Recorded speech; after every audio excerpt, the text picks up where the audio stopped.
Merci Matt, prenons place. Content de vous voir pour cette journée spéciale. C'est une réunion très spéciale parce que nous avons ce baptême. Et en même temps, c'est un dimanche ordinaire dans un certain sens parce que nous continuons avec notre série en 1 Samuel que nous avons commencé la semaine passée. Et donc c'est là que nous allons passer du temps maintenant. Et je vous invite à avoir une Bible. Il y a des Bibles qui sont en disposition au milieu de la salle. Mais voilà, avoir une Bible devant les yeux, ça va vous aider. On va écouter 1 Samuel. Justement, notre thème, c'est le royaume.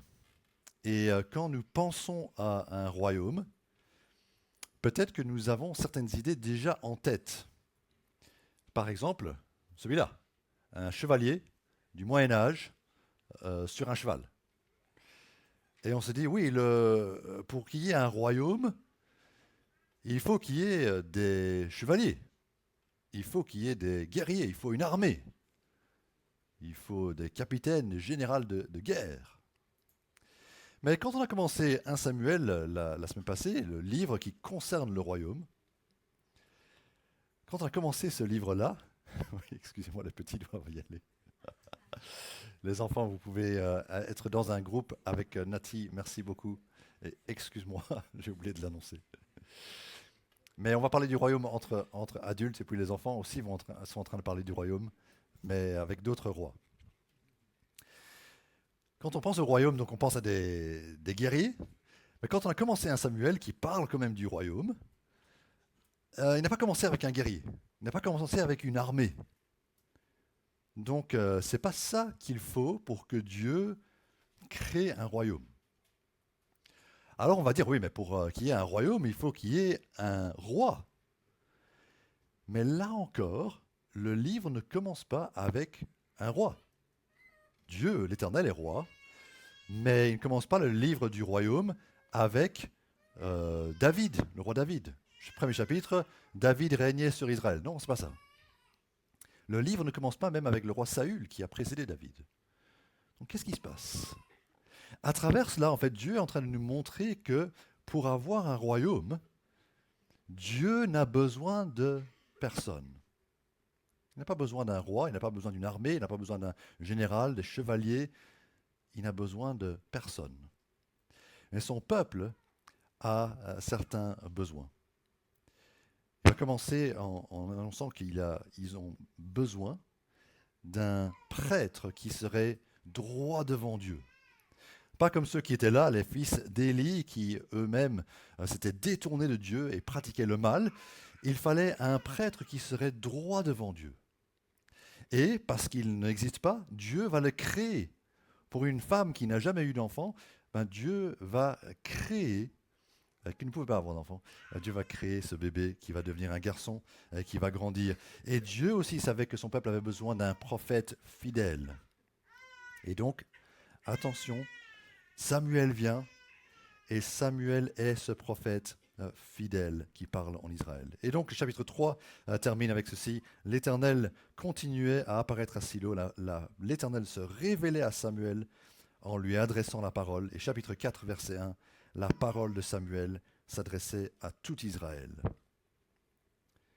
Le plan de Dieu, lui qui est roi sur son peuple, le plan de Dieu était que tout le monde dans son peuple, du roi à l'armée et au peuple, que tout le monde soit conduit par la parole de l'Éternel qu'il allait annoncer par son prophète fidèle.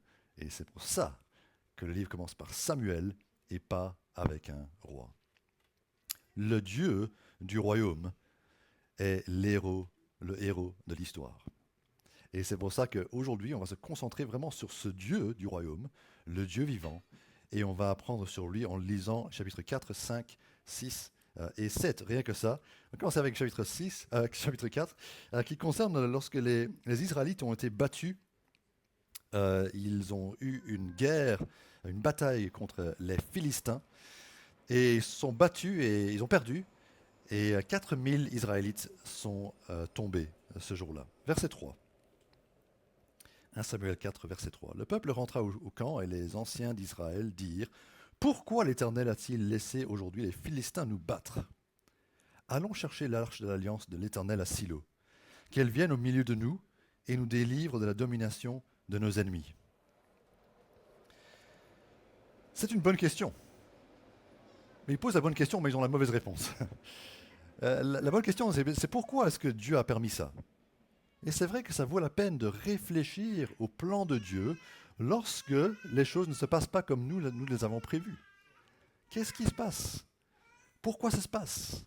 Mais après avoir posé la bonne question, ils arrivent à la mauvaise réponse. Tiens, ce qu'on va faire, disent-ils, c'est prendre l'arche de l'Alliance avec nous, avec notre armée, et comme ça, on va pouvoir gagner.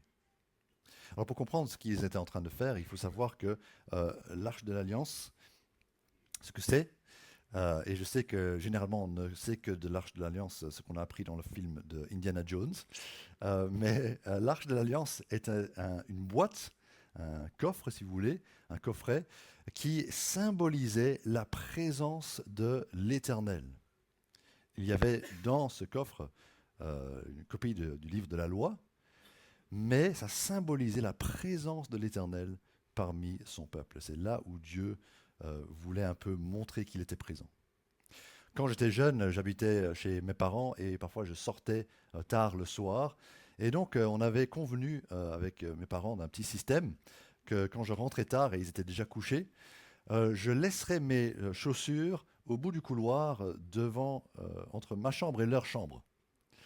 Comme ça, s'ils sortaient de leur chambre la nuit, et ils ne savaient pas si j'étais rentré, ou s'ils se levaient tôt le matin, avant que j'étais sorti du lit, ils puissent voir mes chaussures et savoir que j'étais présent parmi eux. Mais ça servait à ça, c'était un geste symbolique pour montrer ma présence. Mais évidemment, ils ne vont pas juste prendre mes chaussures pour une sortie en famille, pour aller à la mer, prendre mes chaussures avec eux et penser que j'étais avec eux. C'est un symbole, c'est pas la réalité. Et donc simplement prendre le coffre de l'Alliance avec l'armée ne signifiait pas que Dieu allait nécessairement accompagner l'armée là où elle allait. Donc, mauvaise décision. On va voir ce qui se passe. Chapitre 4, verset 4. Le peuple envoya des messagers à Silo et l'on apporta de là-bas l'arche de l'Alliance de l'Éternel, le maître de l'univers, qui siège entre les chérubins. Les deux fils d'Élie, Ophni et Phinez, étaient là avec l'arche de l'Alliance de Dieu. Lorsque l'arche de l'Alliance de l'Éternel entra dans le camp, tout Israël poussa de grands cris de joie, et la terre en fut ébranlée. Les Philistins entendirent le vacarme de ces cris et dirent « Que signifient ces grands cris qui retentissent dans le camp des Hébreux ?»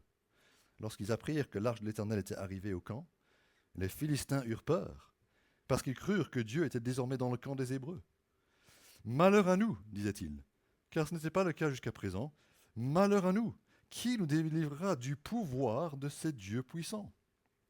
Ce sont eux qui ont frappé les Égyptiens de toutes sortes de fléaux dans le désert. Fortifiez-vous et soyez des hommes, Philistins. Sinon, vous serez esclaves des Hébreux, comme ils ont été les vôtres. Soyez des hommes et combattez. Les Philistins livrèrent bataille et Israël fut battu. Chacun s'enfuit dans sa tente. La défaite fut très grande et 30 000 fantassins israélites furent tués. L'arche de Dieu fut prise et les deux fils d'Élie, Ophni et Phinez, moururent. Dieu veut que nous sachions très clairement deux choses sur lui à travers le chapitre que nous allons lire. Et la première est celle-ci. Le Dieu vivant est seul puissant.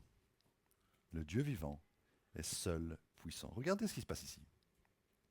En fait, ils ne font pas confiance au Seigneur, ils ne font pas confiance à l'Éternel. Et ils font confiance à la boîte qui va être là. Et ils disent, voilà, cette boîte, en fait, pourrait nous sauver. Et c'est ce que les Philistins disent aussi. Ils disent, voilà, un Dieu est entré dans le camp. Qui peut nous délivrer de la puissance de ces dieux puissants, disent-ils au verset 8. Le Dieu vivant a le pouvoir. C'est vrai qu'il est puissant. Il a déjà démontré en Égypte.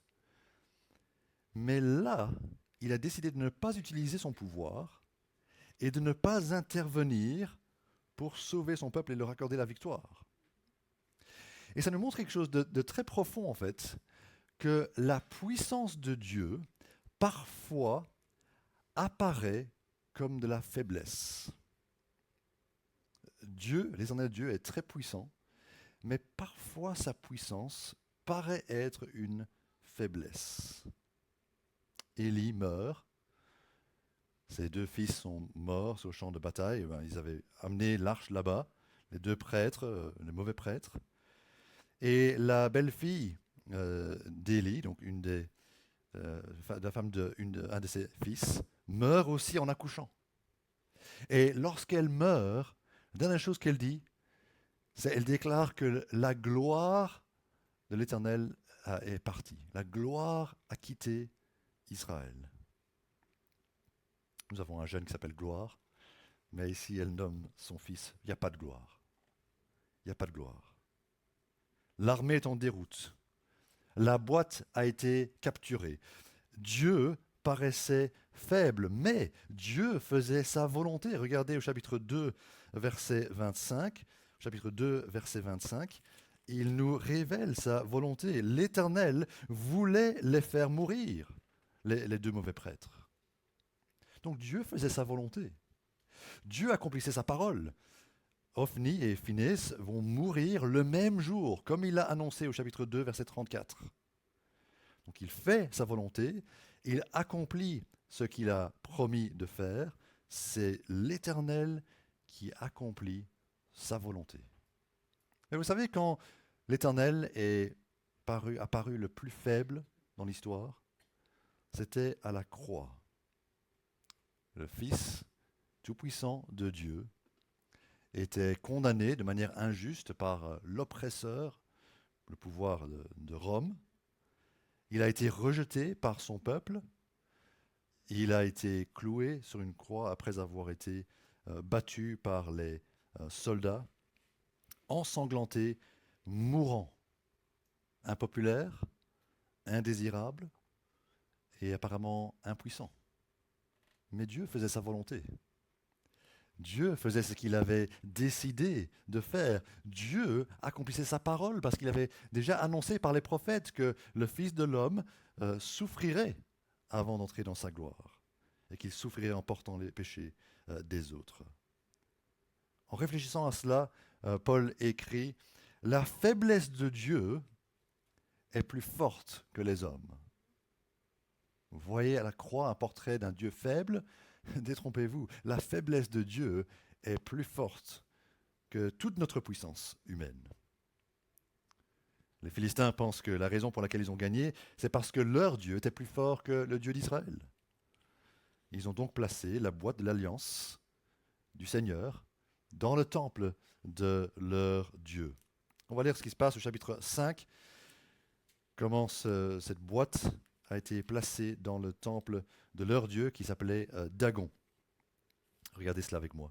Chapitre 5, à partir du début. Les Philistins prirent l'arche de Dieu et la transportèrent d'Ebenezer à Asdod, c'est leur ville. Après s'être emparés de l'arche de Dieu, les Philistins la firent entrer dans le temple de Dagon et la placèrent à côté de Dagon. Le lendemain, les Asdodiens se levèrent de bon matin et trouvèrent Dagon étendu, le visage contre terre, devant l'arche de l'Éternel.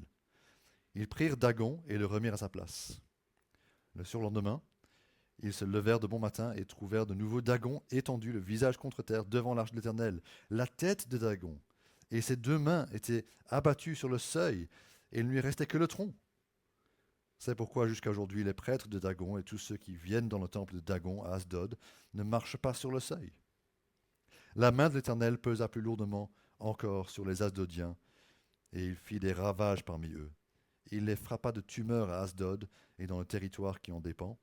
Quand ils virent cela, les habitants d'Asdod dirent « L'arche du Dieu d'Israël ne restera pas chez nous, car il fait peser lourdement sa main sur nous et sur Dagon notre Dieu. » Ils firent venir tous les princes des Philistins, les rassemblèrent chez eux et demandèrent « Que pouvons-nous faire de l'arche du Dieu d'Israël » Les princes répondirent « Qu'on la transporte à Gath. » Et l'on transporta là-bas l'arche du Dieu d'Israël. Mais une fois qu'on l'y eut transportée, la main de l'Éternel fut contre la ville, et il y eut une très grande terreur. Il frappa les habitants de la ville, depuis le petit jusqu'au grand, et ils eurent une éruption de tumeurs. Alors ils envoyèrent l'arche de Dieu à Écron. Lorsque l'arche de Dieu entra dans Écron, les Écroniens poussèrent des cris en disant « On a transporté l'arche de Dieu d'Israël chez nous pour nous faire mourir, nous et notre peuple. » Ils firent venir tous les princes des Philistins, les rassemblèrent et dirent: Renvoyez l'arche du Dieu d'Israël, qu'elle retourne chez elle et qu'elle ne nous fasse pas mourir, nous et notre peuple. En effet, dans toute la ville régnait une terreur mortelle. La main de Dieu y pesait très lourdement. Ceux qui ne mouraient pas étaient frappés de tumeurs et les cris de la ville montaient jusqu'au ciel. Rappelez-vous, l'Éternel Dieu, le Dieu vivant, est le seul puissant. Et les Philistins vont l'apprendre. C'est vraiment une scène qui est très marquante, n'est-ce pas?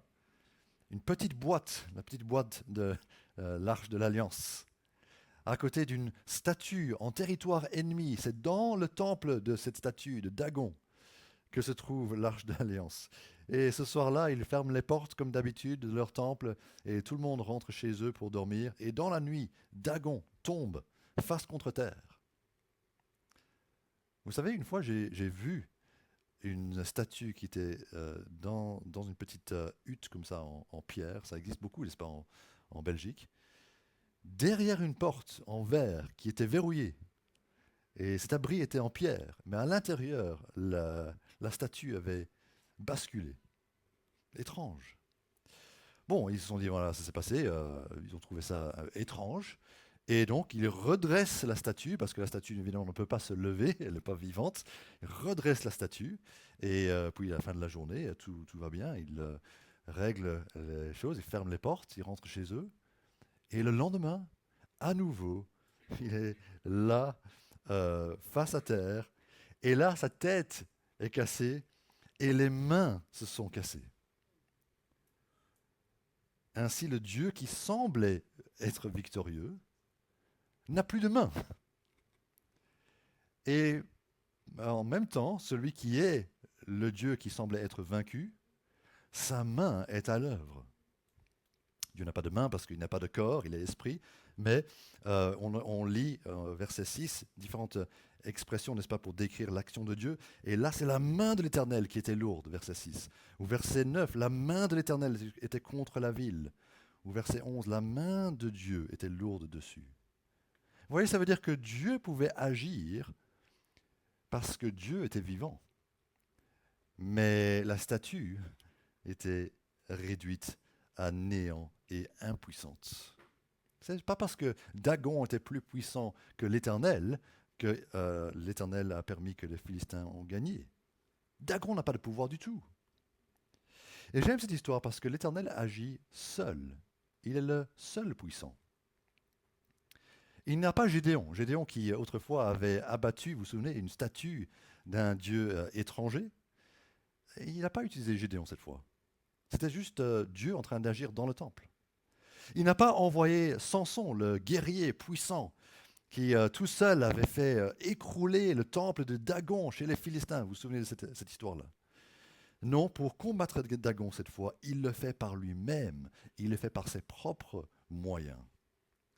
Pour apprendre à son peuple que lorsque Dieu veut agir, il n'a besoin de personne d'autre. Dieu seul est puissant. Et on l'a entendu dans la lecture que Matt a fait pour nous en Ésaïe 59, 16, en décrivant l'Éternel, son propre bras lui assure le salut. Lorsque Dieu veut agir, il le fait par sa propre main, par sa propre puissance. Il a besoin de personne d'autre. Alors maintenant, la question pour nous est, alors à qui faites-vous confiance? Qui a votre soutien? Parce qu'il y a beaucoup de choses qui peuvent mal se passer dans cette vie. Vous êtes encore jeune, il y a beaucoup de choses qui sont devant vous, mais il y a beaucoup de choses qui peuvent mal se passer dans cette vie. Vers qui allez-vous vous tourner? En qui allez-vous vous confier quand ça va mal? Certaines personnes ont une confiance superstitieuse.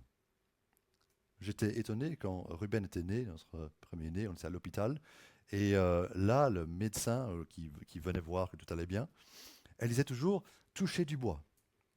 Touchons du bois, touchons du bois. Je me suis dit, mais c'est une personne scientifique, cette femme. Elle est rationnelle. Pourtant, elle avait, comme beaucoup de gens aujourd'hui, cette crainte irrationnelle, superstitieuse, que si on fait quelque chose, comme si on amenait l'arche, si on fait quelque chose, alors ça va bien se passer pour nous. Avez-vous confiance dans des slogans spéciaux, ou dans des statues, ou dans des objets, des gris-gris, des porte-bonheur? Ou peut-être que votre superstition a quand même une allure un peu plus chrétienne. Vous avez une statue de quelqu'un, ou une image de quelqu'un, ou vous pensez que avoir l'objet de la croix chez vous va vous protéger quelque part, ou l'objet physique de la Bible va vous protéger. Mais non, ça ne va pas faire de différence. Ça serait comme croire, mettre sa confiance dans la boîte de l'alliance, plutôt que de croire en l'Éternel, qui est le seul puissant. Ou peut-être que votre confiance n'est pas dans des choses comme ça, parce que vous n'êtes pas superstitieux, mais au fond de vous-même, votre confiance est vraiment en quelqu'un. Quelqu'un qui semble avoir un pouvoir comme Dieu, un pouvoir politique énorme par exemple. L'Union européenne ou un leader politique, il aura toujours besoin d'une armée, il aura toujours besoin du soutien populaire. Sinon, il n'aura pas de pouvoir. Ou peut-être un riche bienfaiteur. Ah, si lui est pour moi, alors je vais m'en sortir. Quand vous pensez la nuit à ce qui arrivera demain ou après-demain, qu'est-ce qui vous fait dire « Ah, je m'en sortirai si ». Je m'en sortirai si j'ai X avec moi ou Y avec moi. Quel est votre X ou Y? Vous ne devez pas le dire à haute voix, mais vous en êtes conscient, n'est-ce pas? Mais en fait, notre confiance ne doit pas être en quelqu'un d'autre. Elle doit toujours être ramenée vers le seul qui puisse réellement nous sauver, et c'est le Seigneur, l'Éternel Dieu. C'est possible aussi que vous ayez beaucoup de confiance en vous-même. Peut-être que la personne la plus puissante, la plus influente, sur qui vous pouvez dépendre le plus, c'est vous-même. Mais détrompez-vous, vous n'êtes pas suffisamment solide pour conduire votre vie. Vous n'avez pas la puissance. Alors, chapitre 6, l'arche est rendue à Israël. Les Philistins ont eu peur. Ils ont dit voilà, on va se débarrasser de ça. On a vraiment senti cette peur chez eux. On ne veut pas de ça chez nous. Et ils envoient un cadeau. C'est quand même fort parce que, rappelez-vous, ils avaient gagné. Mais ils envoient un cadeau vers les vaincus en disant ben voilà, j'espère que ça va aller maintenant. Ils offrent même un sacrifice pour le péché, verset 3. Ils ne savent pas comment faire. Ils font tout de travers, en fait, quand on regarde. Mais ils essayent de faire quelque chose. Ils le font. Et au verset 5, ils disent « Rendez gloire au Dieu d'Israël ». Vous imaginez ça? Des étrangers, des idolâtres, qui se disent bah, peut-être qu'il faut faire ça, il faut rendre gloire au Dieu d'Israël. Peut-être qu'il va lever sa main de nous et de tes dieux et de ton pays. Donc ils ont un véhicule sans conducteur, un peu comme ces camionnettes électriques qui débarquent à Louvain-la-Neuve. Ils ont un petit chariot sans conducteur, une charrette qui va être tirée par deux vaches qui n'ont jamais été attelées. Donc elles n'ont pas l'habitude de faire le transport, la navette. D'accord. Et en plus, elles sont en train de laisser leurs petits, et donc généralement les vaches iraient plutôt vers leur petit bétail, plutôt que vers leurs veaux, plutôt que aller autre part. Ils se disent, on va regarder. Et peut-être que voilà, les vaches vont simplement se promener un peu dans nos terres, dans notre territoire, et on saura en fait que ce n'est pas l'Éternel qui a conduit tout ça. Ou peut-être elles vont aller directement en territoire israélite. Et alors on saura que c'est l'Éternel qui les conduit. Et c'est exactement ce qu'elles font. Elles arrivent en Israël, elles vont directement vers Israël, et ils arrivent à un endroit qui s'appelle Beth Shemesh. On va lire chapitre 6, juste les versets 13 à 16. 13 à 16. Les habitants de Beth Shemesh moissonnaient les blés dans la vallée, ils levèrent les yeux, aperçurent l'arche et se réjouirent en la voyant. Le char, donc ça c'est le char avec les vaches, arriva dans le champ de Josué, un habitant de Beth Shemesh, et s'y arrêta. Il y avait là une grande pierre. On fendit le bois du char et l'on offrit les vaches en holocauste à l'Éternel. Les Lévites descendirent l'arche de l'Éternel ainsi que le coffre qui se trouvait à côté d'elle, qui contenait les objets en or, et ils posèrent le tout sur la grande pierre.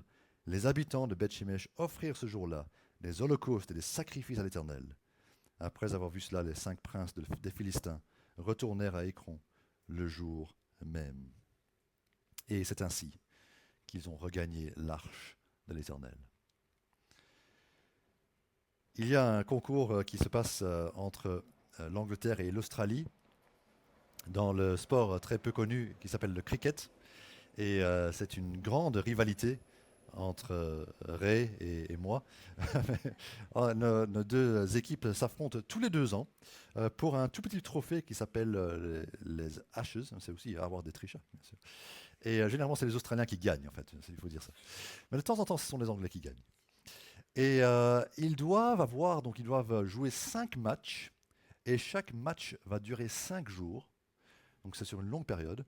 Et celui qui a gagné le plus de matchs, alors, garde ce trophée pendant 2 ans et peut se vanter d'être le plus fort en cricket dans ce concours. Que deux équipes. Et vous imaginez tout l'effort qu'il faut pour remporter ce prix, les cendres de ce petit trophée. C'est difficile parce qu'il faut attendre 2 ans à s'entraîner. Et puis pendant les 5 matchs de 5 jours chacun, il faut pouvoir gagner au moins 3 de ces 5 matchs. Mais ici, en fait, le trophée revient tout seul. Il revient tout seul. Les Philistins l'avaient capturé, mais Dieu l'arrache des griffes des Philistins et le ramène directement à son peuple. Ça n'a jamais été aussi simple, jusqu'à Deliveroo, aujourd'hui. Livraison gratuite pour eux. Et ici, en fait, ça nous apprend l'autre dimension de qui est Dieu, que nous apprenons à travers ces chapitres. C'est que le Dieu vivant est le seul sauveur. Le Dieu vivant, seul sauveur. Vous voyez, Dieu peut sauver, il est le seul qui peut sauver, mais plus que ça, il y a un petit jeu de mots là, c'est qu'il sauve par lui-même. Il n'a pas besoin de quelqu'un d'autre. Il va l'illustrer en fait dans ce dernier chapitre, qui est le chapitre 7. Et c'est une bataille à nouveau entre les Israélites et, vous l'avez deviné, les Philistins. Et avant que ça se passe, on va juste lire quelque chose parce que il y a du temps qui s'écoule. 20 ans vont passer. Et pendant ces 20 ans, Samuel continue à faire sa tournée un petit peu dans le pays. Il parle aux gens, il les interpelle, il leur annonce la parole de l'Éternel. Et il y a un changement dans leur cœur, un changement d'attitude qui arrive en Israël, parmi le peuple. Les uns et les autres ont réfléchi à pourquoi les choses se sont passées telles qu'elles se sont passées. Et leur cœur commence à se retourner vers Dieu. Et donc nous lisons chapitre 7, la deuxième partie du verset 2. 20 années avaient passé, alors toute la communauté d'Israël poussa des gémissements vers l'Éternel. Samuel dit à toute la communauté d'Israël, si c'est de tout votre cœur que vous revenez à l'Éternel, enlevez du milieu de vous les dieux étrangers et les astartés, dirigez votre cœur vers l'Éternel et servez-le lui seul. Il vous délivrera alors de l'oppression des Philistins. Les Israélites enlevèrent du milieu d'eux les Baals et les Astartés, c'était des dieux païens, et ils servirent l'Éternel seul. Samuel dit, rassemblez tout Israël à Mitzpah, et je prierai l'Éternel pour vous. Et ils se rassemblèrent à Mitzpah. Mais ce qui se passe, c'est que, même s'ils avaient su que Dieu allait les délivrer, les Philistins viennent et envahissent et attaquent le peuple d'Israël lorsqu'ils sont rassemblés. Mais que se passe-t-il? Verset 10. Pendant que Samuel offrait l'holocauste, les Philistins s'approchèrent pour attaquer Israël. L'Éternel fit gronder ce jour-là son tonnerre sur les Philistins et les mit en déroute. Ils furent battus devant Israël. Cette fois, les Israélites ont gagné. On pourrait se dire, ah oui, mais bon, voilà, de temps en temps on perd, de temps en temps on gagne. Ils avaient perdu avant, cette fois-ci ils ont gagné. C'est un peu de chance? Non. Ce n'est pas un hasard, c'est la volonté de Dieu qu'il gagne. Mais pourquoi est-ce que c'est la volonté de Dieu qu'il gagne cette fois, tandis qu'avant c'était la volonté de Dieu qu'il perde contre le même adversaire? C'est parce que maintenant leur cœur, le cœur du peuple, est retourné vers le Seigneur. Ils se sont tournés vers lui. Ils se sont engagés à être de son côté, le côté de l'Éternel. Et au lieu de se confier en une boîte, ce qu'ils font, c'est se confier à l'Éternel. Ils ne se disent pas, ah, cette fois-ci, on va faire une autre stratégie. Ou cette fois-ci, on a formé nos soldats d'une autre manière, ils vont mieux se battre. On va être plus puissant cette fois-ci. C'est pas du tout ça. Ils ont appris leur leçon et donc ils disent à Samuel, Samuel, s'il te plaît, prie l'Éternel pour nous. Parce que si tu pries, ils disent verset 8, je vais le lire, verset 8, il dira à Samuel, n'arrête pas de crier pour nous à l'Éternel, notre Dieu, afin qu'il nous sauve de la domination des Philistins. Vous voyez où est leur confiance? Plus en eux-mêmes, ou dans la boîte, ou dans le général de l'armée, c'est en l'Éternel seul. Et l'Éternel sauve tout seul. Pour Owen, qui passait par le baptême aujourd'hui, tu as mis ta confiance en l'Éternel, en le Seigneur Jésus, le Dieu vivant, qui est puissant pour sauver. Ce Dieu qui semblait autrefois si faible, quand il est mort sur la croix, en fait, sa mort était glorieuse. Si vous étiez là, vous auriez dit, mais en fait, il n'y a pas de gloire en Israël. C'est un moment très peu glorieux. Mais c'était un jour glorieux, parce que c'était le jour où Dieu était en train de sauver le monde à travers celui qui mourait sur la croix. Et ensuite, Jésus a été ressuscité en puissance. Et puis, il est monté à la droite de Dieu le Père, à la plus haute place la plus puissante. Et donc, si vous comptez sur lui pour vous sauver, vous avez raison, parce qu'il le peut. Lui seul peut vous sauver. Sauver de quoi? Sauver de la mort éternelle. La séparation éternelle d'avec lui que nous méritons est devant chacun, à moins que nous puissions trouver notre secours en Jésus et en Dieu seul.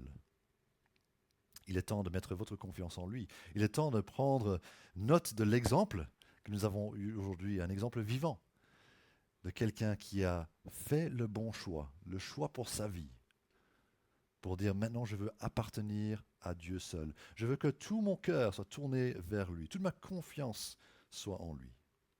Et si c'est le cas, je veux aussi vous encourager, comme Samuel l'a fait, à vous débarrasser de tout ce qui pourrait prendre la place de Dieu, être le numéro 1 dans votre cœur, tout ce qui pourrait être votre préoccupation majeure, que ce soit votre carrière, votre argent, votre famille, votre bien-aimé, toutes ces choses-là qui ont tendance à devenir la chose la plus importante dans notre vie.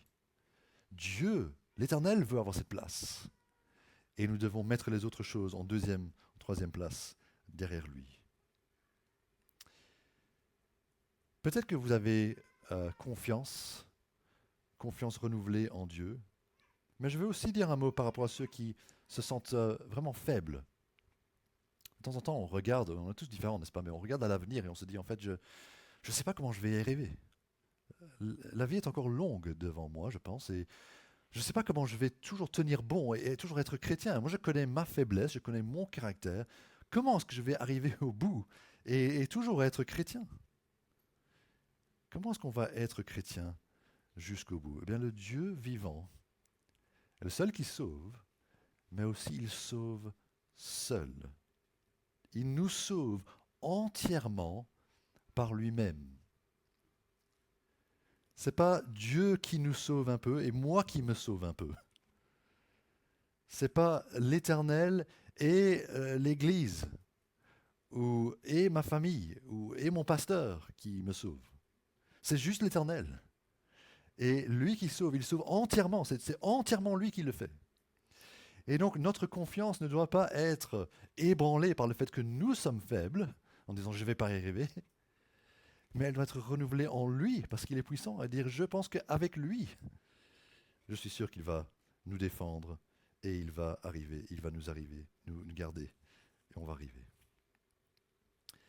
Dans cette dernière lutte, il a entendu la prière de Samuel, parce que Samuel priait pour son peuple. Et aujourd'hui, nous avons quelqu'un de meilleur que Samuel qui intercède pour nous. Le Seigneur Jésus est là, devant son Père, en train de prier pour nous. Et Dieu l'écoute. Alors, mes amis, nous avons à avoir confiance. Et nous pouvons dire aujourd'hui, par nos louanges, voici notre Dieu. Notre Dieu est puissant. Notre Dieu est vivant et lui seul nous sauve. Priez avec moi. Nous sommes bien conscients, notre Dieu, que nous ne pouvons pas nous en sortir tout seuls lorsque nous faisons face à la mort, face à la souffrance, face à un avenir incertain. Nous ne pouvons pas nous en sortir tout seuls. Pourtant, notre confiance est parfois attirée par d'autres choses. Et nous pensons que peut-être avec ceci ou cela, nous allons nous en sortir, ou peut-être que quelque chose d'autre va nous secourir. Mais nous avons appris ce matin, Seigneur, que c'est toi seul qui es puissant et sauveur. Alors, ranime notre foi et qu'elle soit exclusive, que tu puisses avoir la première place dans notre cœur et que nous puissions vivre entièrement pour toi. Au nom de Jésus. Amen. Je serais heureux de parler avec vous.